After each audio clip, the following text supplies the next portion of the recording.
Olá, todos e todas, alunas e alunos do curso de especialização em Educação Ambiental e Transição para Sociedades Sustentáveis da OCA, Exalc, USP. Eu quero muito agradecer a escuta de vocês hoje e também o convite da minha querida amiga e ex-professora Miriam Rotter, amiga já há mais de 20 anos, e muito obrigada. Bom, eu vou começar me apresentando. Eu sou a Kitty Menezes, eu tenho 51 anos e vou me definir assim de forma plural, que é inclusive o caminho que eu acho que vou tentar trazer para essa fala, né? Essa pluralidade de possibilidades que não são necessariamente excludentes. Então, eu sou professora, trabalho com educação, mas também sou das artes e venho experimentando várias possibilidades do fazer artístico, da escrita, do conto, da poesia, passando pelo teatro, pela dança, pelo cinema, pelo vídeo e até pela performance. E eu acredito muito que uma coisa tá muito em diálogo com a outra, né? Então, foi por isso que eu quis trazer essa ideia de pluralidade, porque eu sou mulher, sou mãe, mas também sou todas essas outras definições que eu trouxe aqui. E a nossa presença no mundo também precisa ser mais percebida dentro dessa pluralidade de possibilidades de existência, né? Nós, humanos, somos apenas uma possibilidade de existência. E isso não significa que seja melhor ou que tenhamos que acabar com outras formas para poder continuar vivos. Então, eu tenho ouvido muitas falas, assim, não só agora, né, durante a pandemia, que acho que essas discussões elas ganharam uma visibilidade maior e uma importância maior, mas no campo das artes também, né, o quanto é importante a gente perceber onde estamos, trazer também essa ideia de presença que tem sido muito utilizada em todos os campos. Eu fiz uma oficina de Butô no final de 2019 com o Tadashi Endo. E, e ele traz muito essa coisa, né, do quanto é importante a gente estar em conexão com tudo que acontece, com a natureza, com o meio ambiente, com as outras pessoas, para que o Butô aconteça. Porque o Butô ele nasce disso. Ele é um movimento que usa o corpo para acontecer. Então, a gente tem que estar assim, muito esvaziada da gente mesma para que esse movimento possa sair através da gente. E isso só pode acontecer através de uma conexão com tudo isso, né, que é o universo. Uma conexão com a gente. E é muito interessante, porque se eu tenho visto isso muito no campo das artes, da performance, também em algumas manifestações do audiovisual, do cinema, que tem buscado muito mais trazer uma certa verdade do que exatamente uma técnica do fazer. Essa discussão está muito presente na dança também, né?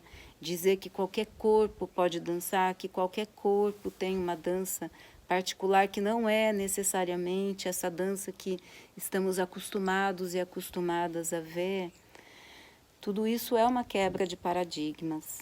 E os discursos políticos e poéticos apontam muito para isso, para se prestar atenção nessa pluralidade que compõe o todo.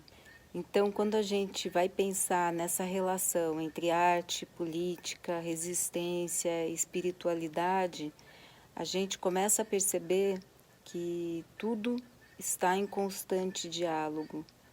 uma coisa transpassa a outra, né? As coisas se costuram, o diálogo ele está acontecendo o tempo todo.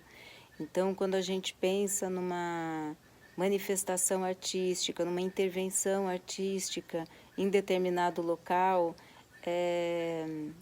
mesmo que de forma inconsciente, a gente está dialogando com a história daquele local, a gente está dialogando com o corpo da pessoa que está fazendo aquela intervenção, a gente está dialogando com diversas outras informações que estão colocadas ali. E isso se dá em todas as outras manifestações artísticas, né? O cinema mostra isso muito para a gente. Então, eu gosto um pouco de falar da minha experiência com a videoarte, que é o lugar de onde eu parto, né, na minha experiência com o audiovisual, que vem toda toda experimental, né? A videoarte é uma proposta de desconstrução do que estava se estabelecendo como linguagem audiovisual.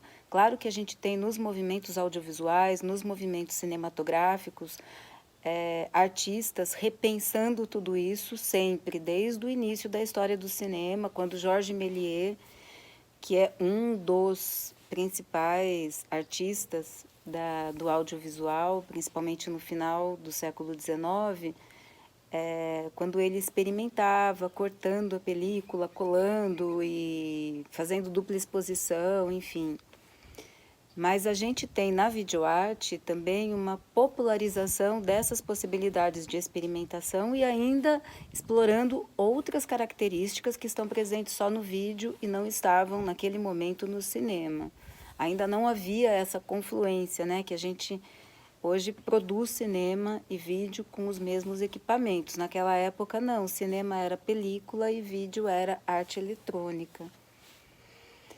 E a videoarte está muito atrelada a um diálogo com a política mais relacionado à ideia de resistência, de democratização dos meios de comunicação, de dar voz a, né?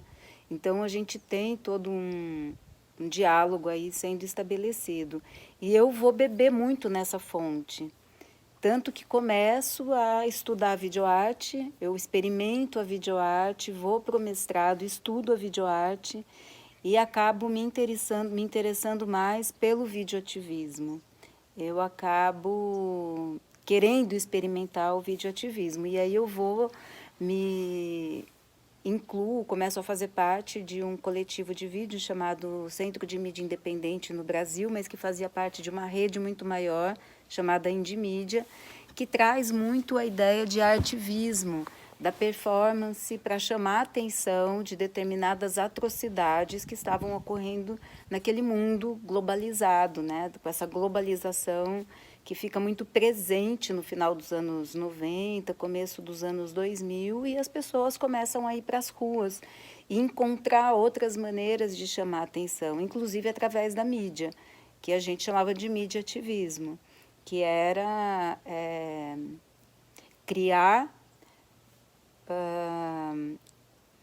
criar redes, né? A gente criava redes de comunicação através desses coletivos. Então, você tinha ali o Centro de Mídia Independente no Brasil com uma lista de países que também tinham os seus centros de mídia independente, e a gente se conversava.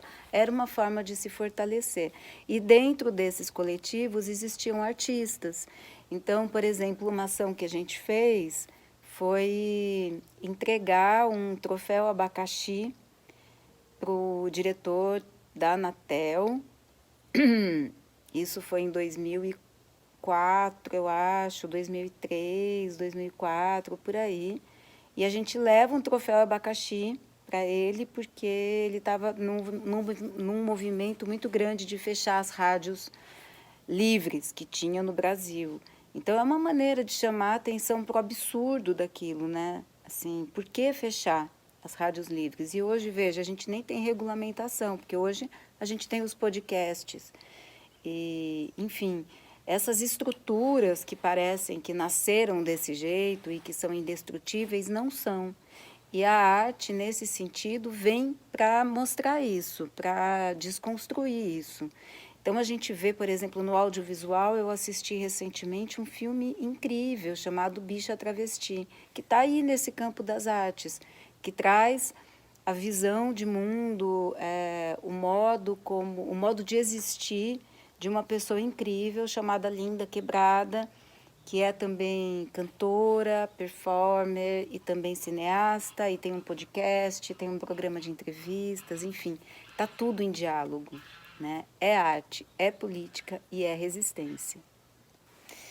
Então, acho que assim, a mensagem que eu deixo para mim mesma e para vocês é a gente alimentar essa possibilidade de se afetar, de sentir mesmo, de fazer, às vezes, da raiva, porque a raiva também é um sentimento que acontece e que aparece, né? Ressignificar tudo isso e transformar de modo que a gente possa contribuir para que esse mundo utópico aconteça. Um mundo menos competitivo, mais respeitoso, que as pessoas tenham mais tempo, que as pessoas se afetem mais e que a ideia de humanidade seja outra, né? Mais em conexão com todas as outras formas de existência. Muito obrigada e foi um prazer fazer essa fala para vocês, com vocês.